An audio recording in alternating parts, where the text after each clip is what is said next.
Breaking news, your Goo Gaga 2-year-old Thomas getting blasted in a ranked 1v1 is frantically looking up how to get good at forts, while getting pummeled into a fine powder because the enemy has artillery firing 88mm projectile capable of penetrating 131mm of armor, while you have a 7.5mm anti-aircraft machine gun.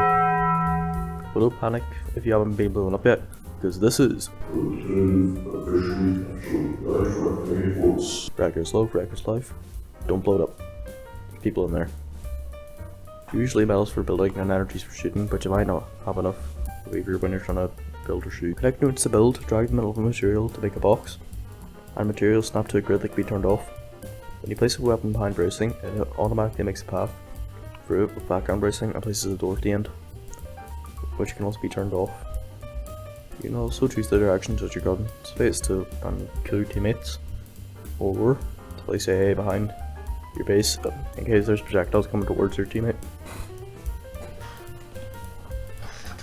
Turbines for metal, turbines for energy, higher up turbines make more energy, and shields cost energy. They also let wind through and are disabled by explosives. They also reflect small arms fire, lasers, and the 20mm cannon projectiles. Armor stops most attacks if it's slanted. It also reflects small arms fire. Rope is used to make bridges and relieve pressure to a different area. When selecting 1 to 3 with the same weapon type, press Ctrl and a number to group the weapons. Placing bracing on foundations costs more. Machine guns are the typical AA that you're going to be using. Placing driblets to fend off most destructible projectiles, and snipers are used for tagging weak targets and missile targeting. The workshop is a low level damaging tech, which has incendiary motors that are used to cause minor sustained damage, ignite bracing, and to distract AA as they can be shot down. Sword missiles are a risky weapon used to achieve an early victory before the enemy has time to react, but if they see it coming, they can be completely nullified as they can be shot down. You need to put it on foundations, and they fly out the top of the highest bracing above them. The armory is a low level support tech. Black guns fire a shrapnel filled projectile that detonates mid-air and is used to destroy destructible projectiles. They can be baited out due to their moderate load time. The EMP missiles fire a destructible disabling rocket that shuts down mines and turbines. If shot at more sword missiles, they fly in circles and waste energy if it hits a missile silo after it starts to cool down, but before it fires. You can also disable energy shields. The upgrade tech is used to make certain devices and weapons better. Mines and turbines get turned into better versions of themselves that make more resources.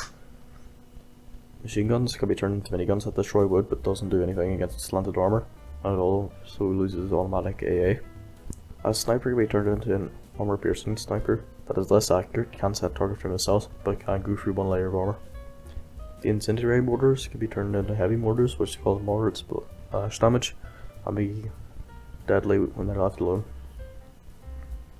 Sword missiles can be upgraded into a warhead that causes major splash damage and takes 2 bullets to stop.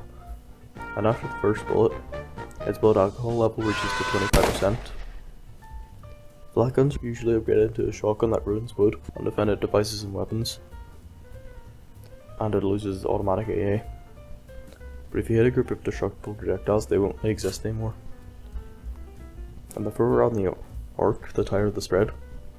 EMP rockets turn into 2 moderately damaging rockets that deal sustained damage, and if you use them, you haven't seen the outside world since the bombs went off in 1942. The munitions plant is a slow, high damage tech that's based on destroying the enemy with shots on weak spots and slowly wearing the enemy down. The cannon goes through one layer of armor and then explodes, doing lots of damage against weapons, devices, and reactors. The 20mm cannon fires 9 inaccurate shots that destroys weak spots on the enemy base, breaks wood, and weakens armor. The factory is a fast, high-level tech based on destroying reactors. The plasma beam can be used as an emergency AA, but its main purpose is to break through a small point in the enemy base. The fire beam combos with a lot of destructible projectiles, setting them on fire, weakens and ignites a point on the enemy base. Lasers destroy all projectile weapons, so you can save yourself from a cannon shot or provide cover for destructible projectiles.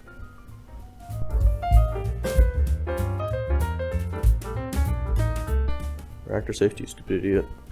Repair extinguishing fires as plasma lasers can shroud free weakened forts. Tech that you want. Shooting big guns. Building big guns. Exploring expansion. For example, more space for devices. Or do I get a new foundation? Or for more space for big guns. Metals can recover from an attack or build big guns. The safety of your big guns. AA and energy to fire your big guns. Now these massive warheads are the commanders, and they change the game in a few ways. There's 15 of these stupid idiots, so I'm going to tell you about the three best in my opinion. The Architect has more storage, and bracing is cheaper, while its active speeds up how fast things are built. Hurricane builds weapons faster, and its active reloads weapons faster. And in my opinion the best is Pinch Fist, because whenever he sells things he gets all the metal back, so it's really good for rushes, which I'll talk about in the next segment. And he also gets 5% more resources from resource collectors, and his active halves the cost of all big guns when they're shooting.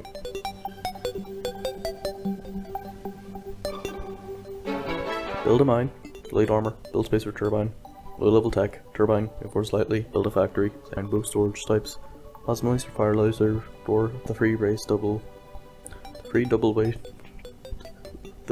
double race armor combo, and fire that bitch with a fire beam, and then beam straight through the weakened point on the fort.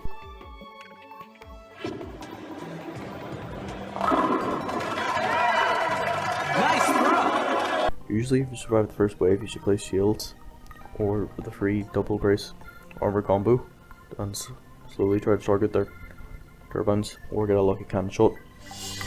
Build a mine, delete armor, build space for turbine, build a low level attack, place a turbine, reinforce lightly, build a munitions plant, second turbine, second mine, 2 cannons, free double race armor combo, doors, and blast the ever living shit out of the reactor. If you see it coming, do the combo, sandbags, and pray. Build a mine, delete armor, build space for turbine, build a low level attack, specifically the workshop. Place a turbine, build the upgrade attack, second turbine, 2 missiles, battery, place a sniper, place a third turbine, upgrade 1 missile, and armor up. Now bombard that stupid ass idiot with 4 missiles to take up the shots, and then the warhead will blast to the next DLC. Speaking of which, the Moonshot DLC adds new weapons and portals. The buzzsaw fires 3 shots and can only fire 3 times before blowing itself up. It destroys wood, but everything else reflects it. And the smoke launcher from the armory disables building, blinds AA, and is countered by the repair station. The howitzer for the munition plants fires a chunky bullet that can be shot down, and when set on fire doesn't explode in the air.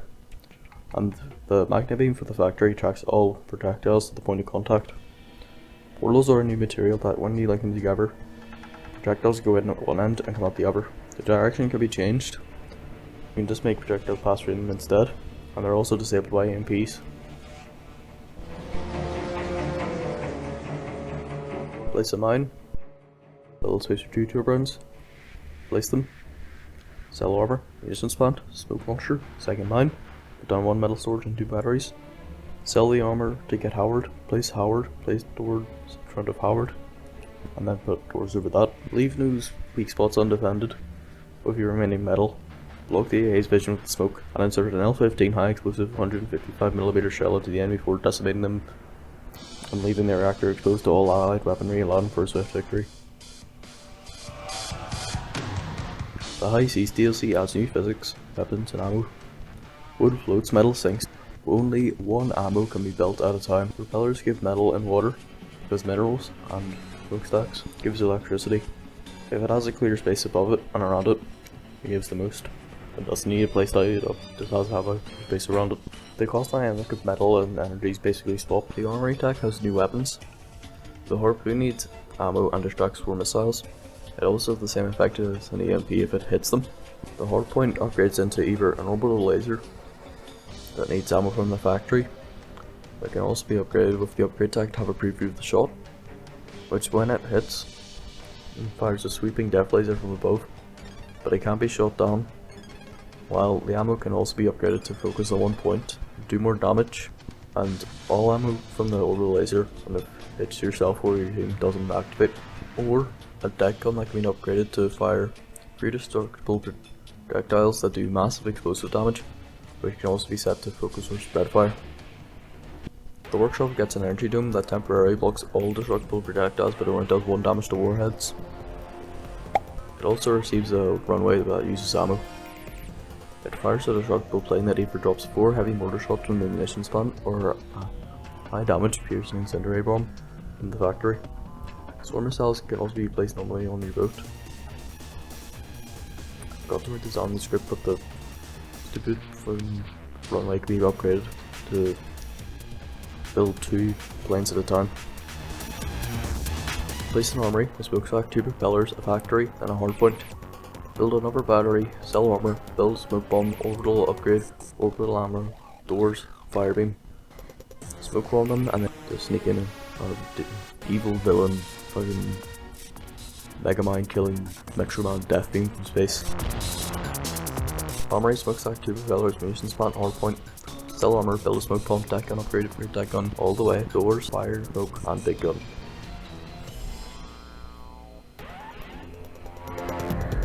Sword and small, you can use weak destructible projectiles to bait out the MEAA, but your main firepower is left to destroy anything in its way.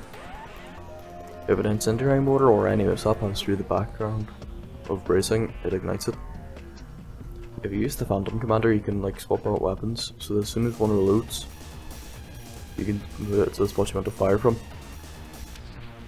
If you hit a plane with the fire beam, you can instantly down it, causing it to crash and damage any forts in its way.